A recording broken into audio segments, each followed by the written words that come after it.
Kim, I'm so sorry to message you so early in the morning. Our car was stolen this morning. The key we had hanging up by the door inside the house is also gone, so there's a high chance it was stolen. I just got done calling the police, but we're also asking everyone in the neighborhood for any information they might have. Please let me know if you know anything about this. Even if you think it's small or irrelevant, I'd be really grateful for anything you can tell me. Sorry again to bother you. Sorry, Olivia. My signal's bad. I only just checked my messages. Kim! I'm sorry to trouble you when you're busy. If you know anything about our car, I'd really appreciate it if you could tell us. The police are investigating, but we're trying to find out whatever we can from people in the neighborhood. Oh, your car? Well, about that, I borrowed it. What? I came over early this morning and borrowed your car. Forgive me for telling you after the fact, but I'll be borrowing it for the whole day. There's no need to trouble the police over this, so see to it that they go home, okay? Wait, what? You stole our car? Wait, how did you get the key? Don't be so dramatic. I didn't steal anything. I borrowed it. I noticed the key hanging on the wall yesterday when I came over to your place for coffee. So I borrowed while you were in the kitchen cleaning up. I'm gonna come and give it back to you this evening, so relax. What are you talking about? We need it. Oh, don't be silly. I'm only borrowing it for a little while. I always did have a soft spot for your luxury sports car. I got a little excited every time I saw it parked up in the drive. I wanted to see what driving it was like, just once, to feel the roar of the engine, the wind in my hair. Thanks so much for lending me it. I'm going for another drive now. I didn't lend you it. You come and give it back right now. That's my husband's car, and it's very important to him. Plus, you're not even legally allowed to drive it without your name on the insurance. You have no idea how much trouble you've put us in. Oh, please, just give it back. Stop being such a tightwad. It's always me with you. You have 2 cars anyway. What's the problem with me borrowing one for a little while? I'm a single mother on welfare. I don't even have 1 car. And there you are with 2 parked up in your drive. Neville's having the time of his life being in such a cool car. Neville's in the car with you? But it doesn't have a child seat. If you don't have a car, that means you don't have a child seat of your own, right? Why is Neville in there with you? Do you at least have him strapped in properly? He's fine without a child seat. He's sat comfortably on my knee and having a great time. What's the harm in one day? That's dangerous. What are you thinking? What if you get into an accident? It's fine. Take a chill pill, sweetie. My boyfriend's the one driving. There's no way he'd let anything happen. You really do worry too much. It's no good for your health, you know. That's not the point. Please obey the traffic laws. Anyway, please just come back and give it back right now. But why? We went to the trouble of getting it to the highway and finally just left the state. Even if you tell me to bring it back, it's not like I can just snap my fingers and teleport. You're on the highway with no child seat and a little boy on your knee? Where exactly do you plan on going in our car? Stop messing around. This isn't a joke, you know. Lighten up a little, sweetie. What's the harm? We're just borrowing it for a little while, and like I said, you'll get it back this evening. We even filled the tank up to about, halfway. So if you think about it, this is actually profitable for you. You should be thanking me. No. Bring it back now, Kim, please. You're such a whiner. I told you it was fine, didn't I? Oh, you're being a real buzzkill right now, you know. Stop trying to spoil our fun. Just stay out of our way. Looks like I've got no choice but to ignore you until we return it. Goodbye. What? Wait, Kim!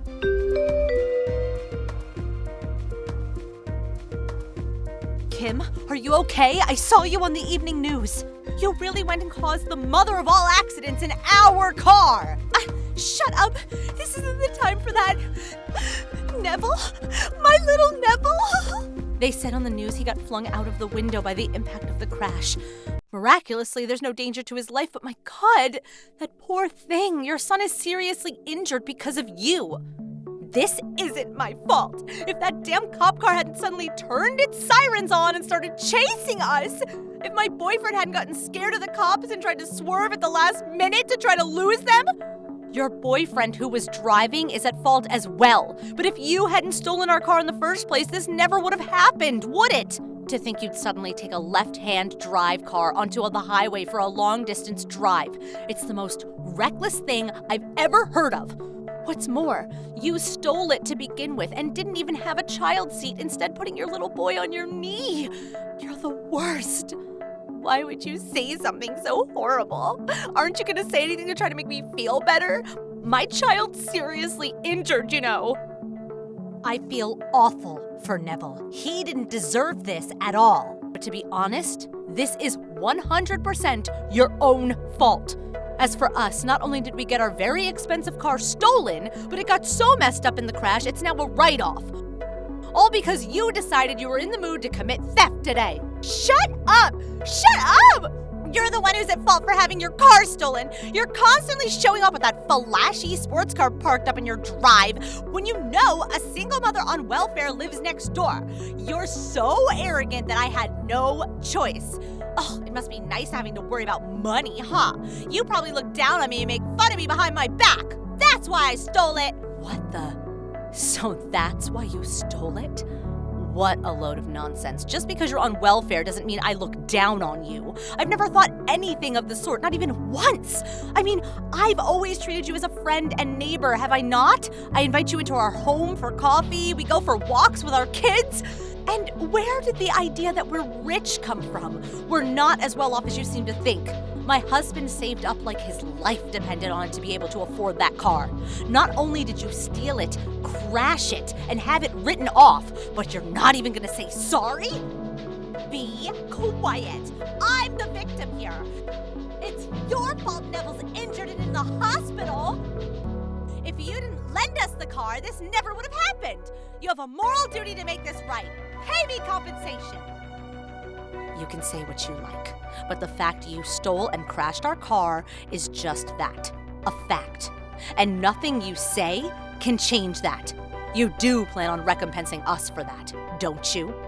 What? I obviously can't do that. That's impossible. I'm on welfare and barely have enough to get by as it is. Do you seriously think I can afford to pay for such an absurdly expensive car? This is what you get for being so extravagant. Anyway, shouldn't the person responsible for the crash be the one who pays compensation? Which means he's the one who should be paying, not me. By he, I assume you mean your boyfriend? Well, it's true. From what I've researched, it does seem like he'll be the one responsible for covering the compensation for the car itself. That's right, so it has nothing to do with me. But surely you do realize you're obligated to pay me too, right? Because you're going to be arrested for theft? What? I said you're going to be arrested for theft. I already filed the police report, which means the police should be knocking on your door any moment now. If it goes to court and you're found guilty, you'll be sent to jail for up to 10 years and receive a fine of up to $5,000 on top of the compensation you'll be paying us. What? What on earth? 10 years in jail? $5,000 compensation? Do you think I'm made of money? I can't pay that. No. In that case, I'll take you to court and take my money by force. Your savings, furniture, appliances, anything that can be used to pay back the money you owe me will be seized by the court. By hook or by crook, I will get my money. But if you do that, I won't be able to live anymore. Do you plan on completely ruining my life? All over one measly little car? Would you give it a rest already? You're like a broken record. I don't know how many times I need to repeat myself for you to understand. I did not lend you our car. You stole it. You're nothing more than a lowly thief. Reading through all the nonsense you sent me just now would have anyone think you were the world's biggest victim. Have you no sense of personal accountability? Do you have any intention whatsoever of apologizing to me and my husband, the actual victims of your crime? No, it wasn't like that, I swear. I really did think you were lending me it. I didn't think it'd come to this. I thought you'd just laugh it off and let us have it for the day. I thought you were kind. Don't be so ridiculous. You take me for some kind of saint? I'm a human being just like anyone else. If something important gets stolen from me, I get mad and I want to be repaid for the loss I've suffered. But if all my things are taken like you just threatened, I'll be in serious trouble. I won't be able to live anymore. It's true. I'm pretty sure I heard somewhere that if a welfare recipient gets arrested, their welfare gets cut off. If you end up doing hard time, I think you can reapply once you get out, though. If my welfare gets cut off now, I'll be in dire straits. Neville's supposed to be going to elementary school next year. That costs money. Olivia, I'm begging you. Please withdraw the police report. Please. Kim, you really are astonishingly selfish. You won't pay compensation. You won't take responsibility. You won't even accept being arrested. Do you really think you can get away with this? I won't be withdrawing the police report. The police will most likely be showing up at your house sometime soon. When they do, please at least have the decency to accept your arrest gracefully. Please just think about this. If I get arrested, what do you think will happen to Nosimu? Do you really want to separate a child from his mother? You monster! You demon! That's not my fault, is it? You did this. Anyway, I'm done speaking with you. I'll see you in court. Bye.